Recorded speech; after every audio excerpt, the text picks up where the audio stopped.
तो श्री जयदेव गोस्वामी के आविर्भाव के बारे में बड़े मतवाद है। कई कहते हैं कि ये दक्षिणात्य में, कहीं बोलते हैं उत्कल प्रदेश में, कहीं बोलते हैं बंगाल में।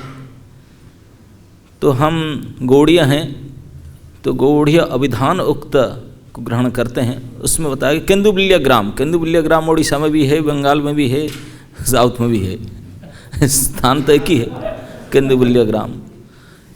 लेकिन गौड़ीय अभिधान में बताया गया कि केंदुबल्य ग्राम बीरभूम डिस्ट्रिक्ट में उनका प्रकट स्थान है। पिता का नाम भोजदेव, माताजी का नाम बामा देवी थी। तो उन्होंने, क्योंकि बहुत महाप्रभु से भी पहले का बात है, इसे गौड़ीय संविधान में लिखा गया कि एक अजय नद करके नद था। ऐसे नद नदी आप जानते ना, नद से उन्होंने श्री राधा माधव को प्राप्त किए थे। राधा माधव विग्रह उनको मिला था और वहीं से उन्होंने राधा माधव को उपासना किया। भगवान जिसको बनाते हैं वो अपना ही बना करके लाते हैं, है ना। नहीं, ये नहीं है कि कोई पढ़ करके, सुन करके, समझ करके, प्रैक्टिस तपस्या करके भगवान आपने चुनते हैं अपने लोगों को, वो आपने बनाकर खुद लाते हैं। और जयदेव गोस्वामी की लेकर आए और उन्होंने वहाँ से लक्ष्मण सेन राजा जब राजत्व करते थे बंगाल में, तो इस समय में आए थे। और इसे कहा गया कि लक्ष्मण सेन राज्य में जो बड़े बड़े कवि सम्राट सब थे, पंडित उनके सभा में, वो जब ये दशावतार स्तोत्र सुने वो चकित हो गए। महाराज भी चकित हुए। लक्ष्मण सेन उनको सिविल ड्रेस में मिलने गए थे, तो उनको मिल करके उनके जो व्यक्तित्व को देख करके राजा लक्ष्मण सेन बड़े प्रभावित हुए। तो उनको रिक्वेस्ट किए कि मेरे राज दरबार में आप भी महाकवि के रूप में रहिए, आइए मैं आपको सारी व्यवस्था करूंगा, रॉयल फैसिलिटी सब दिया जाएगा, राज के भत्ता, राज के आवास, आप हमारा सभा को मंडित कीजिए। और देखिए जयदेव गोस्वामी, हम लोग को ये कि गवर्नमेंट सर्विस पाने के लिए छोटा मोटा चपरासी काम भी मिल जाए, गवर्नमेंट सर्विस, अरे करोड़ों की संख्या में एप्लीकेशन, और कितने क्या क्या ऊपर नीचे करते हैं। और उनको राजा स्वयं अपने घर में आकर के बुला रहा था कि मैं आप परिचय दिया कि मैं राजा हूँ, मैं ही रखना चाहता हूँ, और बहुत गौरव से बता रहा था। उसको सुन करके जयदेव गोस्वामी हाथ जोड़ दे, बोले आप मेरे पीछे पड़ेंगे तो मैं भाग जाऊँगा, यहाँ से नहीं रहूँगा, बंगाल छोड़ के चला जाऊँगा। बोले क्यों ना, मुझे ये सब जो रहन सहन विषय सुख मुझे पसंद नहीं है, आप लोग विषय ही है, मैं यहाँ विषय से नहीं रह सकता, मैं वैराग्य हूँ। जो सचमुच स्वभावगत वैराग्य हो विषय में टिक नहीं सकते ना, टिक नहीं। तो उनको दुख हुआ, बोले तुम क्या अगर राज सुख से मुझे फंसाना चाहते हैं। मैं नहीं, वो उठाने अपना बेडिंग चलने लगे, और साधु लोग का कुछ ज़्यादा होता ही नहीं। तो लक्ष्मण सेन राजा में हाथ जोड़े, बोले नहीं मैं ठीक है छोड़ देता हूँ, नहीं है आप, मैं कहाँ कहीं कुटिया बना देता हूँ, आप कुटिया में, हाँ कुटिया में रहने वाला हूँ, कोई जंगल फंगल नदी किनारे। बोले ठीक है। गंगा किनारे एक बहुत सुंदर वन था, उस द्वीप में साल भर सारे द्वीप निवास करते हैं। ऋतु द्वीप करके जगह है नवद्वीप मंडल में, वहाँ चंपा फूल जो है ना, गोल्डन चंपा, उसका जंगल था। और चंपा फूल के जंगल के बीच में उनका कुटिया बना करके वहीं रहते थे। वहाँ चंपा फूल को बेचा जाता था मार्केट में, इसलिए चापा हटी इस स्थान का नाम है। तो वहाँ पे राधा माधव की सेवा करके वहीं रहते थे। तो यहीं पे इसे वर्णन है, श्री भक्ति विनोद ठाकुर के नवद्वीप महात्म्य में वर्णन है कि श्रीमन महाप्रभु से सैकड़ों साल पहले की बात है, लेकिन महाप्रभु स्वयं राधा माधव के मृत तनु चंपक वर्ण ऐसे गोल्डन अवतार के रूप में उनको दर्शन दिए थे। श्री जयदेव गोस्वामी को दर्शन दे करके बोले तुम यहाँ क्या करते हो, तुम जगन्नाथपुरी जाओ, यहाँ तुम्हारा स्थान नहीं। जगन्नाथपुरी जाओ, यदि भी वो वहीं रहना चाहते थे, बोले नहीं जगन्नाथपुरी जाओ, और बोले मैं अभी नहीं, मैं जब प्रकट होऊंगा फिर मैं संन्यास लूँगा, संन्यास लेकर मैं भी पुरी में जाकर रहूँगा और मैं आपके रचित गीत को सुनूंगा, तो इसलिए आपको अब पहले से जाओ। आप उनको भेज दिए। तो महाप्रभु के आदेश से उन्होंने फिर राधा माधव को ले करके चले गए, नवद्वीप छोड़ करके जगन्नाथपुरी वास करने गए, तो वहाँ रहने लगे। तो ऐसे कहावत है, परम वैरागी संत हैं, कुछ भी नहीं उनका, लोटा कमल उठाए चल दिए। वहाँ जा कर के पेड़ के नीचे और सोते थे, भिक्षा करके पाते थे और भगवान को दर्शन करके, उनका कवि थे, महाकवि, तो कविता रचना करना चाहते थे। गीत गोविंदम का वहीं रचना किए, जो अष्टपदी गीत गोविंदम है, बड़े प्रसिद्ध, जगन्नाथ जी के बहुत प्रिय है गीत गोविंदम। तो उसको रचना कर रहे थे। तो उसी समय में जगन्नाथ मंदिर में एक कई सेवक होते हैं, 36 पाठक, एक पुजारी ब्राह्मण सेवक थे। तो यद्यपि शादीशुदा तो किए थे, लेकिन उनका कोई संतान नहीं हो रहा था। तो उन्होंने अंततः भला किसको पुकारूं, मैं ठाकुर जी की सेवा में जगन्नाथ जी को प्रार्थना की। बोले हे जगन्नाथ, मैं शादी को 2-3 साल हो गया, कोई संतान नहीं है, मुझे कोई संतान दो, जो संतान होगा मैं आपकी सेवा में न्योछावर कर दूंगा, आपके ही मान करके मैं अभी प्रमिस कर रहा हूँ, तो आप संतान दीजिए आपके सेवा के लिए। तो थोड़ी दिन में उनकी पत्नी गर्भवती हुई, उनका संतान हुआ, लेकिन हुआ एक बेटा नहीं हुआ। ब्राह्मण बोला हाय ये क्या कर दी, मैं सोचा था फुल टाइम ब्रह्मचारी बनाऊंगा, लेकिन ये क्या होगा। तो जो भी हो, अब बेटी हुआ, चलो ठाकुर जी के पास उनको लालन पालन की। अब जब उनको 15-16 साल के हो गए, विवाह के उपयोग्य हुए, बोला मैं गरीब ब्राह्मण ठाकुर जी की सेवा से चलता हूँ, अभी उनके वर ढूंढो, शादी करो, बड़े सब है ना, नहीं खर्चीला काम है, मैं कहाँ कर पाऊँ। मैं तो शुरू से संतान होने से पहले से ही कंडीशन किया था ठाकुर जी के साथ, जो होगा वो आपका ही है, अब उनके हवाला कर देता हूँ, इतने दिन में पाल पोसने। लेकर के गया बेटी के, बोला चल मेरे साथ में।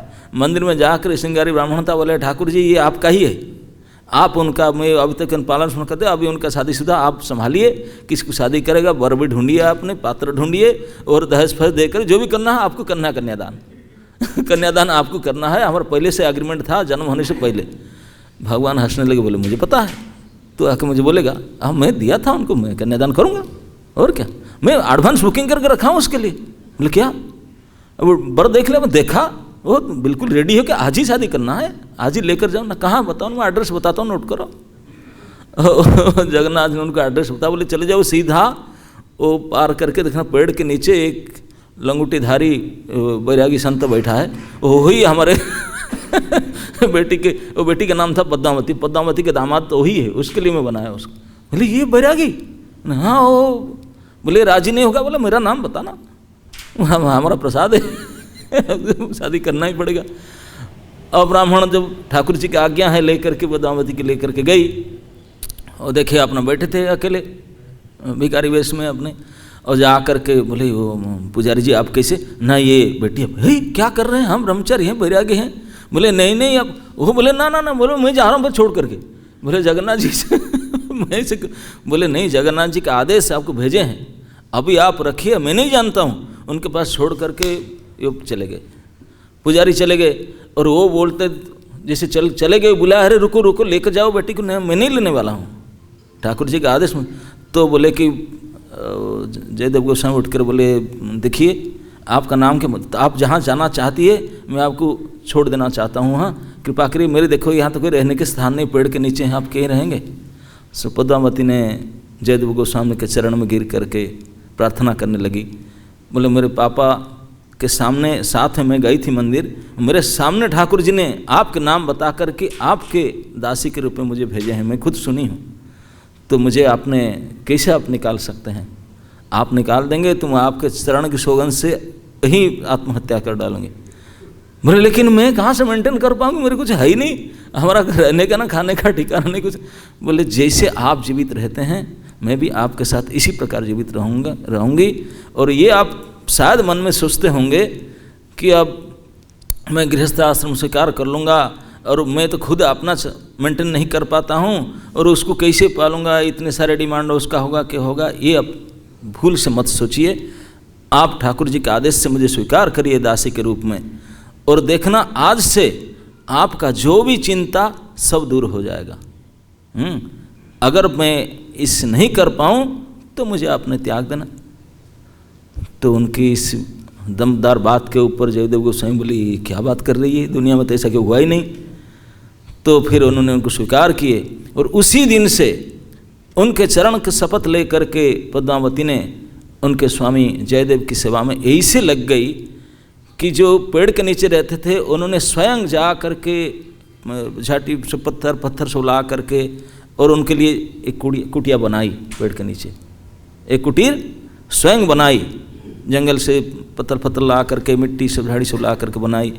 जो भिक्षा करने के लिए जयदेव गोस्वामी जाते थे, बोले आपको जाना नहीं है, आप यहीं बैठिए, आपको लिखा पढ़ा करना है कीजिए, कभी तो मैं जा रही हूँ। वो जा करके गाँव गाँव भिक्षा करके लाती थी। राधा माधव की सेवा का दायित्व तो स्वयं ले ली, तुलसी चंदन लाना, फूल लाना, उनको स्नान कराना, सेवा करना। जयदेव गोस्वामी सोने समय में उनके पद सेवा करेगी, और वो सो जाएंगे तब सोएगी, और उठने से पहले उठ करके अपना क्रियाक्रम करके उनके स्नान टान के लिए सब व्यवस्था सब करके रखेगी। वो उठ के देखेंगे एवरीथिंग इज रेडी। उनका कोई वस्त्र आदि नहीं होता था, जो भी फूटा मोटा वस्त्र होता था उसको साफ करके सुखा करके उनके पहनने के लिए पहले से व्यवस्था करके रखती हैं।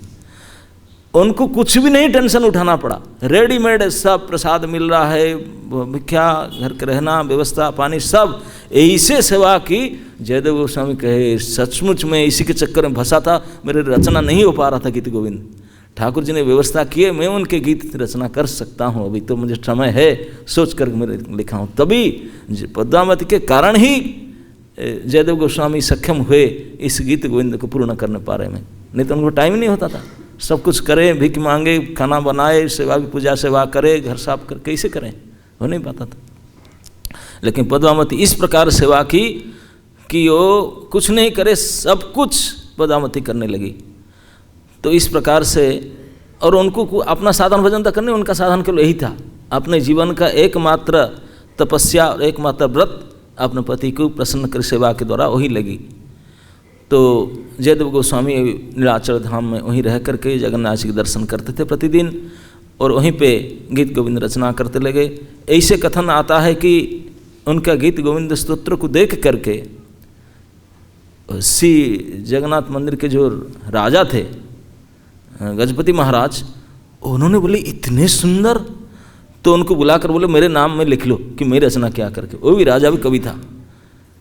तो जयदेव गोस्वामी बोले आप रचना कहने ने, मैं भी रचना करता हूँ, मैं भी संस्कृत में लिखता हूँ, लेकिन इतने सुंदर मैं नहीं लिख पाया, तो मुझे लिख दीजिए मेरे नाम में, मैं भी इस लिख कर। जयदेव गोस्वामी मैं नहीं जानता हूँ, आप कैसे करेंगे, आप ठाकुर जी के पूछिए। तो बोले नहीं, मैं भी लिखा हूँ, मेरा भी श्रेष्ठ है।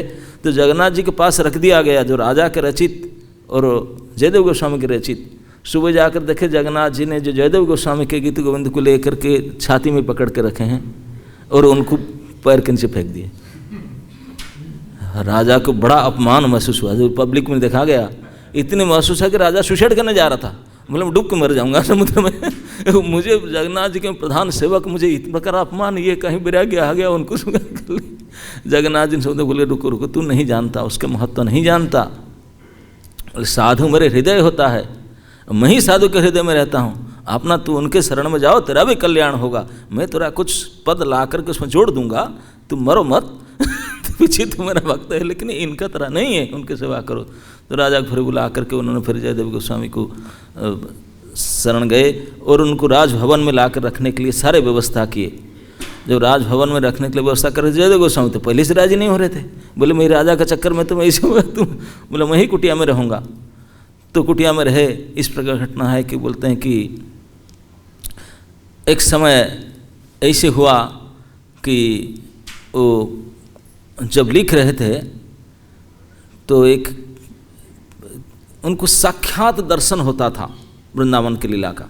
पुरी में बैठ कर के वृंदावन के राधा कृष्ण के निकुंज लीला को साक्षात, जैसे टीवी के सामने सीरियल चलता आप देख रहे हैं, ऐसे दिखते थे और लिखते थे। ऐसे को मन में सोच कर नहीं, दिख करके लिखते थे।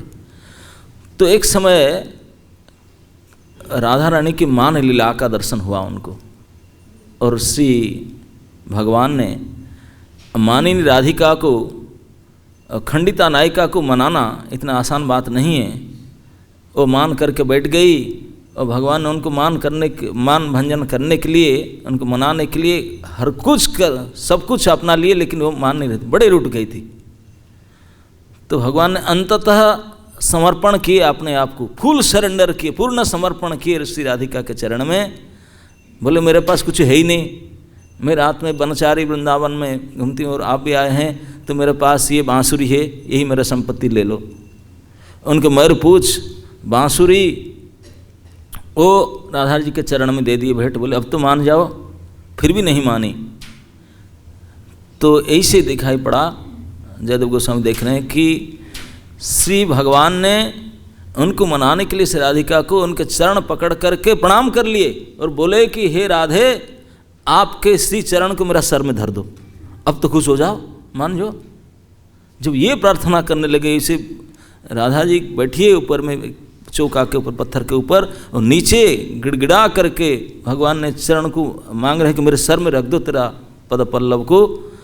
तो इस बात को जब जयदेव गोस्वामी ने देखे, बोले ये कैसे संभव हो सकता है, मैं कैसे इस पद को लिखूं, ऐसे कैसे मैं लिख सकता हूँ। ये संभव है कि ये श्री राधिका के, राधिका उनके दासी है और उनके चरण को भगवान ने अपने सर पर रखना चाहते हैं। मैं आज लिख दूं, आगे चल करके इतिहास में लिखा रह जाएगा, लोग मुझे कंप्लेन बोलेंगे, देखो जयदेव गोस्वामी क्या लिख दिया, भगवान के नाम में इतने बड़े। तो ये मैं एक कलंक की बात नहीं लिखना चाहता हूँ। तो लेकिन लीला में देखते हैं कि वही घटना हो रहा है, तो कन्फ्यूजन में पड़ गए, बोले क्या करूँ, बहुत बार बार देखते हैं कि यही हो रहा है और उनको कैसे मैं लिखूं, ये तो कतई नहीं, मेरे प्रभु माधव के ऐसा थोड़ी ना करते हैं, ठीक है।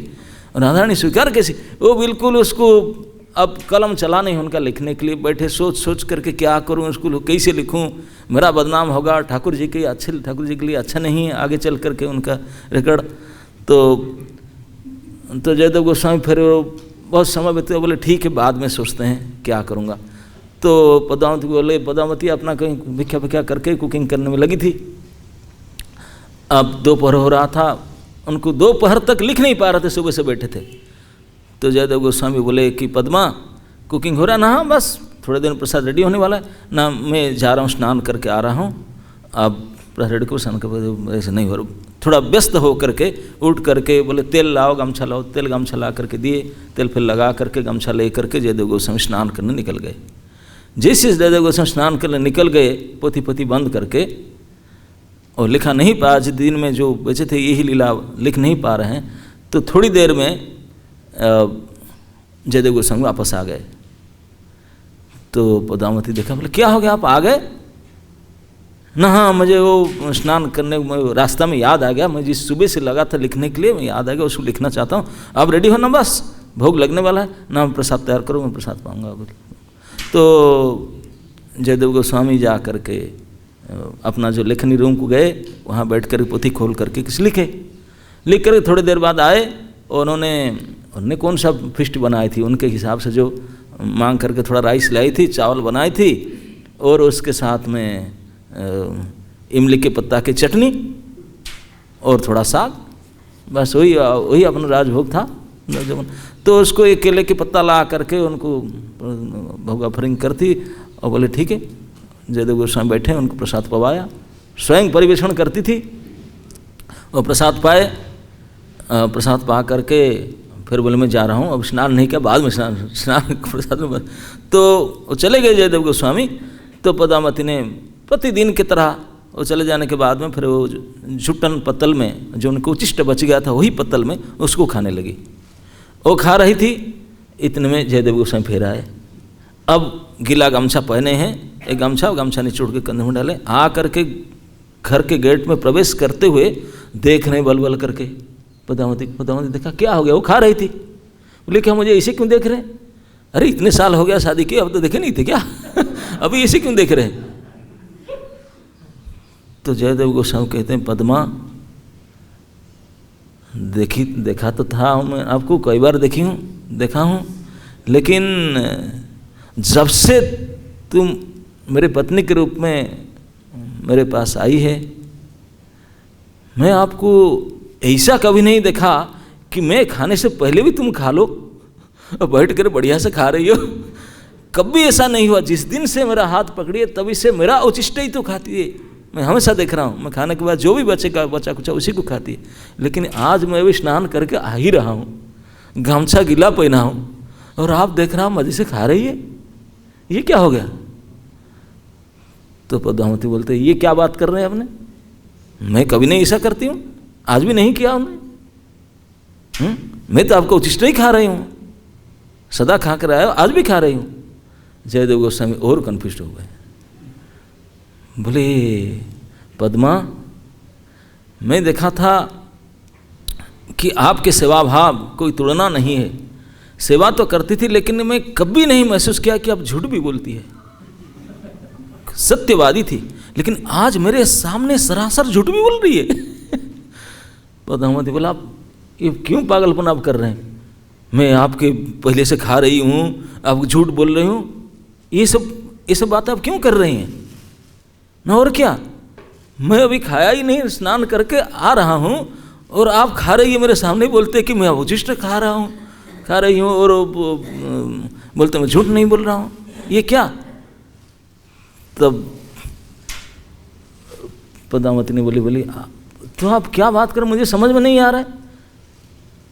बोले कि मैं आकर अवश्य आप आए और खाए, कैसे ना आप स्नान नहीं किए थे, बगैर स्नान किए आप आकर के खाए और स्नान करने गए खाने के बाद? नहीं सा, मैं आया था स्नान के बगैर खाना, हाँ ना, केवल खाने के लिए आ गया था ना, और क्या? नहीं, मैं तो पूछा कि ऐसे किसे आ गया ना? नहीं, मेरा वो पद याद आ गया, मैं लिखने के लिए आया हूँ। अब लिखे, फिर लिखने के बाद बोले भूख लग रहा है, खा लूँ। मैं बोला हाँ भूख लग गया, प्रसाद पा के गए, और आप जाने के बाद भी तो मैं पा रही हूँ प्रसाद। जयदेव गोस्वामी और कन्फ्यूज हो, तीसरा बात और कन्फ्यूज हो, मैं आकर भी लिखा भी? तो बोले अच्छा ठीक है, तो खा लो, मैं जाकर देखता हूँ कौन आकर के मेरे लिखा, वो डुप्लीकेट जयदेव गोस्वामी को और आ गया क्या?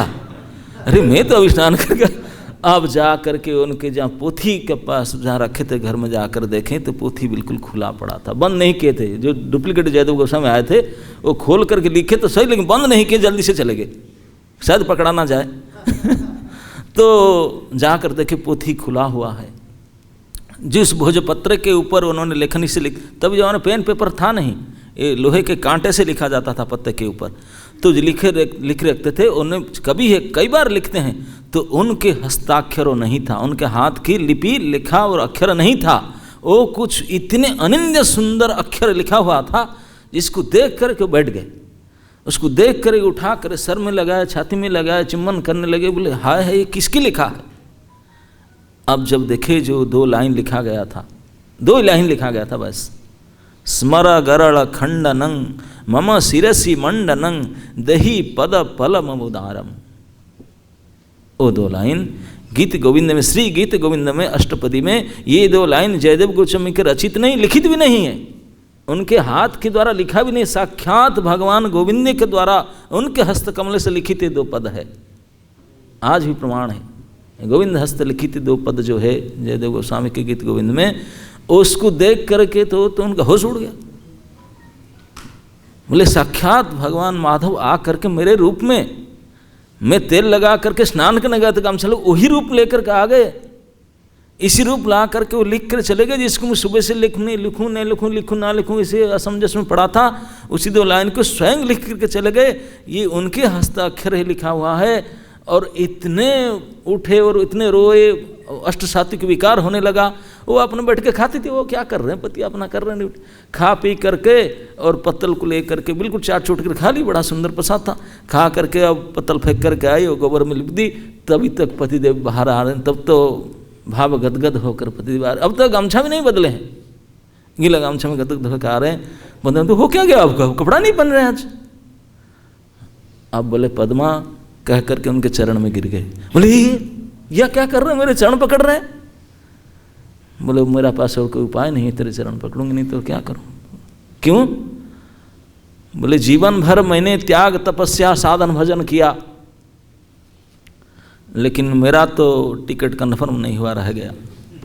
बाकी तूने एक बार माला जपा ही नहीं, कुछ भी नहीं किया, ना मंगलारती किया, ना कुछ भी किया, कुछ भी नहीं किया, लेकिन तेरा तो बड़ा पार। What are you talking? अब क्या बात कर रहे हैं?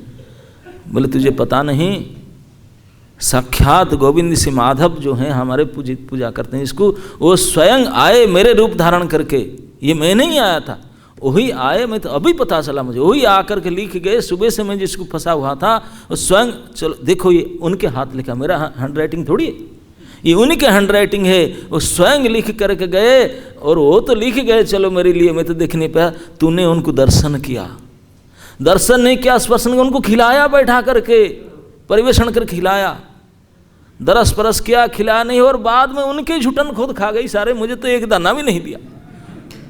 क्योंकि आपके खाने के बाद मैं खा नहीं सकती हूँ, नहीं आपके सब कुछ आप ही कर लिया, मैं तो ऐसे के ऐसे रह गई। आप इस प्रकार कह करके ये देखिए, इसी को कहते हैं, शास्त्र में कहा गया कोई कुछ भी ना करे, केवल भगवान की अपने निज जन भक्तों की सेवा में कोई लग जाए तो उनका जीवन अवश्य ही सार्थक होगा, उसमें कोई संशय नहीं है। लेकिन भगवान की सेवा कर करके आपके चुटी निकल जाए, लेकिन ये संशय सिद्धि होगा वो कोई गारंटी नहीं है, उसमें हो भी सकता है, नहीं भी हो सकता है। लेकिन भक्तों की सेवा करो तो बिल्कुल 100% गारंटेड है आपका कल्याण होगा। तो इस प्रकार से पद्मावती जयदेव जो रहते थे, तो ये घटना से पूरे प्रसिद्ध में राजा प्रजा चकित हो गए, अरे तो साक्षात भगवान के अंतरंग भक्त है।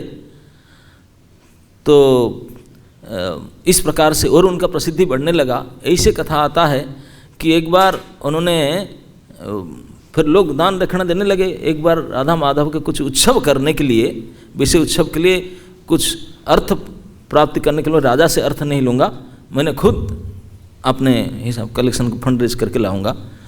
तो श्री जयदेव गोस्वामी जा रहे थे, दूसरे देश में गए थे, दूसरे कोई गांव में, तो जाकर कुछ धन लेकर के आ रहे थे राधा माधव की सेवा के लिए, उत्सव की सेवा के लिए।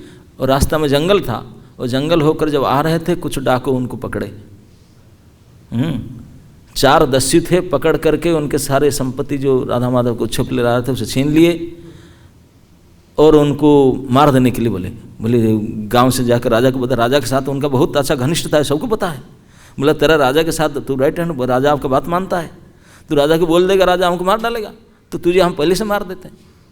तो मारने चाहते थे। वो जयदेव गोस्वामी प्रार्थना के भैया, वो पहचानते थे उनको, बोले तुम्हारे हमारे गाँव के लोग हैं।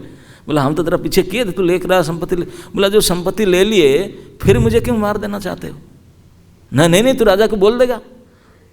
तो किसी एक दस्यु का मन में विचार आया, बोले नहीं अरे छोड़ दो बाबा जी है, ऐसा करते ना, अरे कंप्लेन कर देगा ना, ऐसा करते हैं हाथ पर काट करके सूखा कुआं में डाल देते हैं, तो जाएगा ना, यही मटका, तो हम क्यों दोष लेंगे संत हत्या का। हाँ, तो तुरंत उन्होंने अपने अस्त्र से उनके 2 हाथ 2 पैर काट दिए, बिल्कुल काट करके कुएं में फेंक दिए उसको। सूखा कुआं था उसको फेंक दिए और संपत्ति लेके जो लेकर आया था धन लेकर चले गए। और श्री जयदेव गोस्वामी भगवान के देखो इतने बड़े भक्त, हरि इच्छा से इस अवस्था से पढ़ करके हरि स्मरण करने लगे।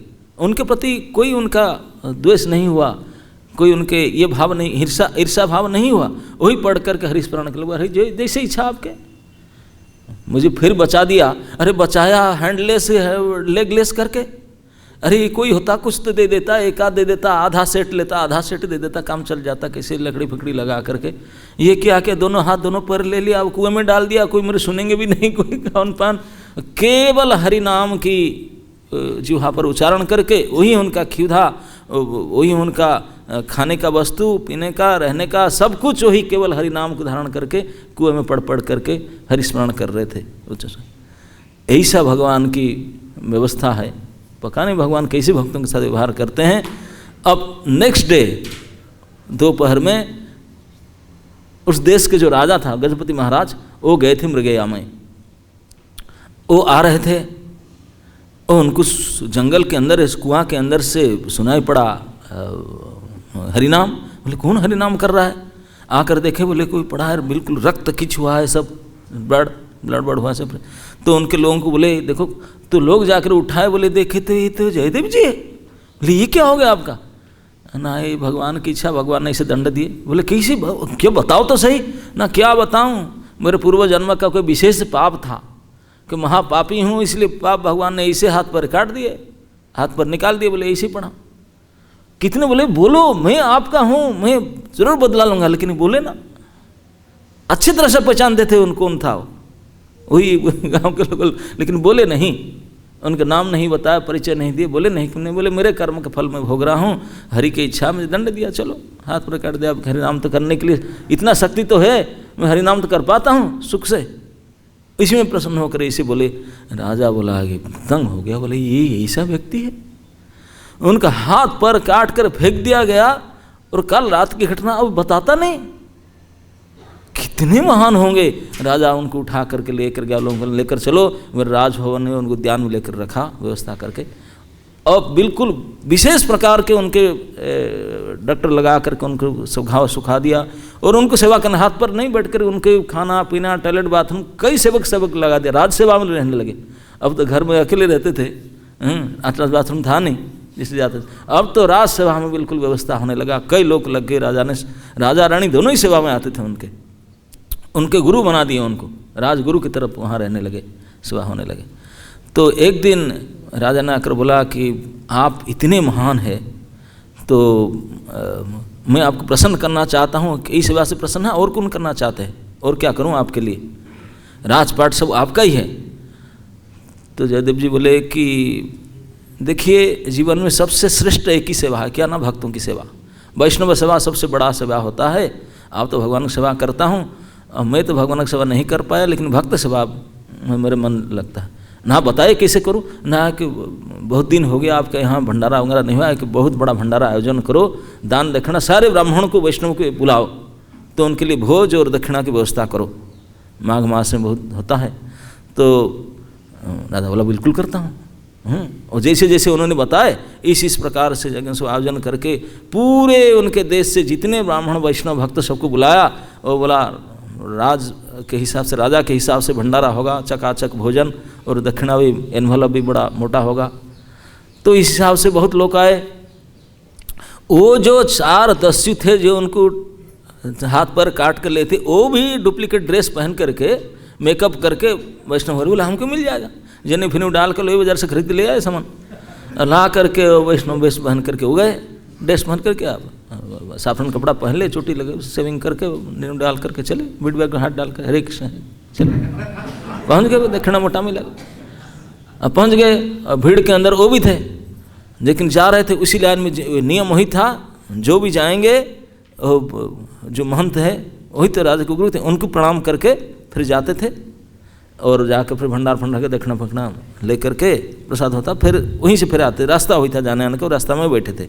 वो देखते थे, बोले मैं तो बाकी तो कुछ कर नहीं पाऊंगा, कारण वैष्णव दर्शन करूंगा, हाथ तो नहीं कि पैर छू लूँ कि सेवा करूँ, पैर भी नहीं चल कर जा सकूँ, तो बोले मुझे रास्ता जहाँ लोग आना जा करते हैं उस रास्ता के किनारे मुझे बैठा दो, मैं दर्शन करूँगा, मन में प्रणाम करूँगा, मुँह से केवल बोलते रहूँगा। तो राजा ने इसे व्यवस्था किया था, वही आने जाने के रास्ते में उनको बैठा दिया था। तो सब जा रहे थे, जा करके बोले इन्होंने कराया व्यवस्था, इन्होंने कराया, सब उनको महाराज जी प्रणाम आपके ऐसे करके जाते थे।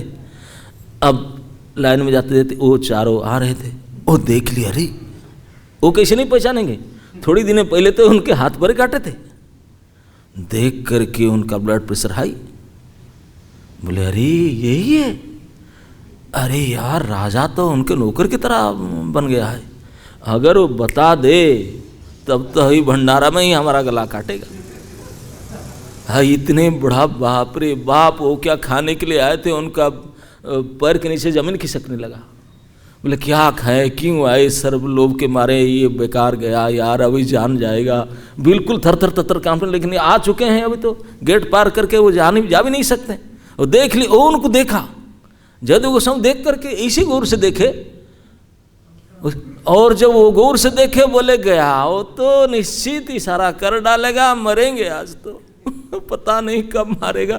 अब बिल्कुल उनका शुगर बीपी हाई बिल्कुल टॉप में गया, नापने के लिए डॉक्टर नहीं था, लेकिन अब जा कर के बैठे भंडारा में। वो भंडारा में क्या खाएं, हाथ ना चले, मन ना चले, मुख ना चले, जब वो इतने जान गया और देखा है गौर से, वो तो अब वो ऐसे खा पी नहीं रहना, क्या राजा ने भी परिवेशन में जाता था आपको, तो जा कर के हम क्या करूं, तुम्हारे जो गुरुजी है ना, वो तो राजा ने बोला कुछ गुरुजी के साथ रिलेशन, तो जाकर गुरुजी को पूछा, बोला गुरुजी ये जो 4 वैष्णव है आए हैं, अच्छे तो दिखते हैं, लेकिन वो खा पी नहीं रहे, बड़ा आपको चिंता, दुखी हो रहे, ऐसा करो उनको आप स्पेशली जो आकर खूब मना करके खिलाओ बढ़िया सा, और कुछ पार्श्व पस्त्र उनको टिफिन भर करके दो, उनको 4 बक्स घर में जा खाएं, और फैमिली के लिए भी ले जाएं, और उनको दक्षिणा विशेष दो, दूसरे को जितना देता है उनसे 10 गुना ज़्यादा उन 4 को दो, बहुत सारा धन संपत्ति दो उनको,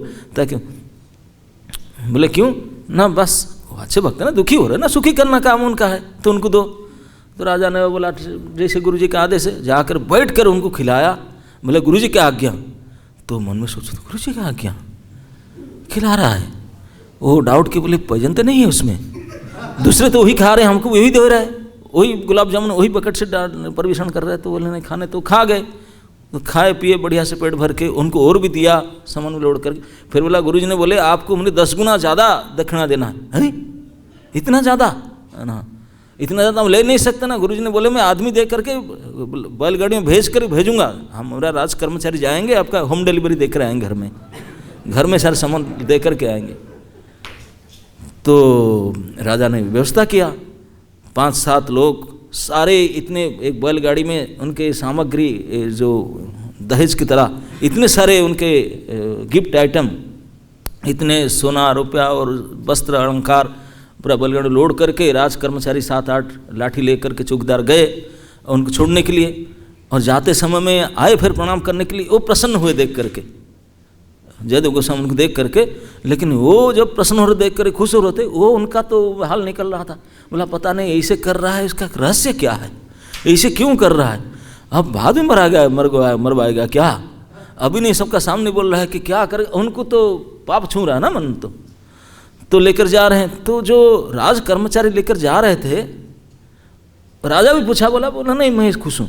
तो राज कर्मचारी के मन में डाउट हुआ, ये उनको इतना एक्स्ट्रा दिया, हमको भेज रहा है उनके घर में अनलोड करके आने के लिए, इतना उनके लिए विशेष क्यों? बहुत और पंडित ब्राह्मण वैष्णव थे, उनको नहीं दिया।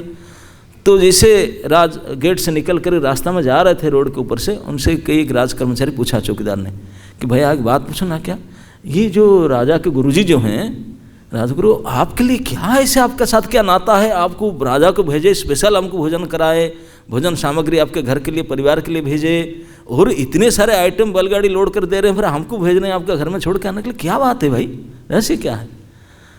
तो एक चोर उसमें बोलते हैं कि अब क्या बताऊं, तो पूछ रही तो सच बताता हूँ, ये महाढोंगी ना, क्या ना, पहले वो जहाँ नौकरी कर रहा था हम ही नौकरी कर रहे थे, वो चपरासी था हम जमादार थे, और राजा का घर में दोनों नौकरी कर रहे थे। और वो कुछ बदमाशी किया, बदमाशी के कारण राजा ने उसको मृत्यु दंड दिया, बोला मार डालो, लेकर हमको भेजे कि मार डालने के लिए, हम उसको ले जाने के लिए, मरवाने के लिए हमारा हाथ पर जुड़ा, बोला देखो मारो मत। तो फिर हम मारे नहीं, उसका हाथ पर काट कर फेंक दिए थे, और अब आकर यहीं बैठा है ठुंडा बाबा, ठुंडा बैठ कर ऐसे कर रहा है। और हम शायद कह देंगे राजा को ये बात को पोल खोल जाए, इसलिए हमको ब्राइब दे रहा है, माल अच्छा खिला रहा है, अच्छा सब दे रहा है कि हम ना बोलें, इसी वजह से। तो चौकीदार लोग जो जा रहे थे उनको विश्वास नहीं, बोला ऐसा हमको नहीं लग रहा है ऐसा होगा। जैसे चौकीदार विश्वास करके वो कह रहा था, तुरंत तो जहाँ पे बातचीत करे तो धरती फट गया, धरती फट गया, वो चारों 10वीं धरती के अंदर गए, धरती उनको समा दिया, वहीं पर जीवंत समाधि हो गया चारों को चार। और ये सारे चौकीदार देखकर अति आश्चर्य बोले ये क्या हो गया, चारों ही धरती में गिर गए, धरती समा गया, उनको जीवंत मर गए, उसके समाधि हो गया। चिल्लाते चिल्लाते तो वापस आए, माल तो डिलीवरी हुआ नहीं, घर का अंदर से पता नहीं था, आके राजा को बताइए इसे अति आश्चर्य घटना हुआ, इसे हुआ। तो राजा ने बोला समझ लेकर आओ। आकर फिर गुरुजी के पास बोला गुरुजी क्या घटना, आप बताए कि कुछ तो आप छिपा कर रखते हैं, क्या बात, सच बताओ, सच बताओ। तो फिर बोले हम उनका मर गए ना, हाँ। अरे मैं क्या करूं, बोले घटना क्या है ना, लोकाल तो हैं, एक्चुअली वही चारों मेरा हाथ पैर काट दिए थे, मैं कुछ हमारा उत्सव के लिए सामान मांग करके लेकर आया था, मेरे से छीन लिए, मैं हाथ पर जोड़ा तो हाथ पैर काट दिए, मुझे फेंक दिए थे वही चारों। और मैं तो उनका नाम नहीं क्या था, मन तो कुछ नहीं था, मैं तो चाहता था कि उनको धन के वजह से ये पाप कर रहे हैं, संत वैष्णव को का दंड दे रहे हैं, परेशान कर रहे हैं, तो उनको अगर यथेष्ट परिमाण में धन दिया जाए तो उनका मन सुधर जाएगा।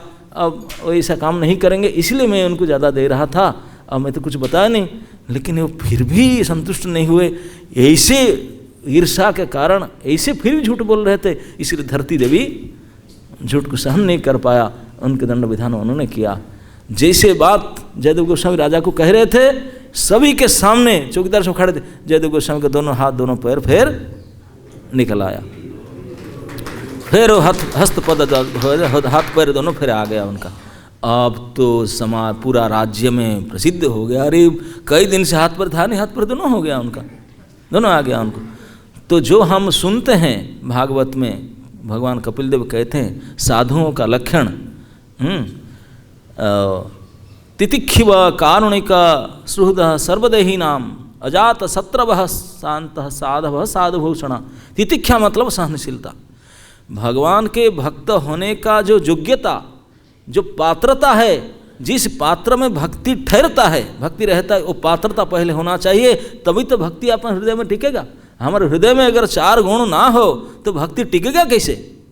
वो 4 गुण क्या है, वो पात्रता क्या है, क्या किस पात्र में भक्ति टिकती है? वो है सबसे पहले सहनशीलता, तितिक्षा, सहिष्णुता और यस कारुण्यता, कृपा, अमानिता, मानदता। ये पात्रता हो तब तो भक्ति टिके। और साक्षात 4 गुण से गुणी श्री जयदेव गोस्वामी थे। तितिक्षा, करुणा, सुहृदम सर्वदेही नाम अजात शत्रु, किसी को शत्रु कभी मन में सोचे भी नहीं है। ऐसे क्यों भगवान खुद बोलते हैं मेरे साधुओं का भूषण यही है, वही साधुता है, यही साधुओं का गुण है। उस सारे साधुओं का गुण मौजूद था उस जयदेव के गोस्वामी के अंदर। तो इसीलिए भगवान जो कहते हैं दावा करके दुर्वासा जी के सामने, साधुनाम हृदयं मह्यम, हम साधु मेरे हृदय में बैठे हैं, मैं भी उनके हृदय में बैठा हूँ। मेरे अलावा और कुछ को जानते नहीं, मैं भी उनके अलावा कुछ को जानते नहीं।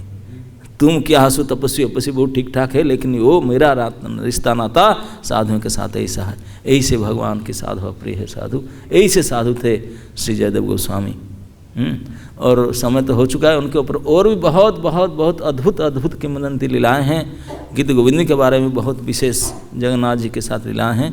समय नहीं, फिर कभी चर्चा करेंगे। श्री जयदेव गोस्वामी की, समवेत भक्त वृंद की, निताय गौर हरि प्रेमानंद।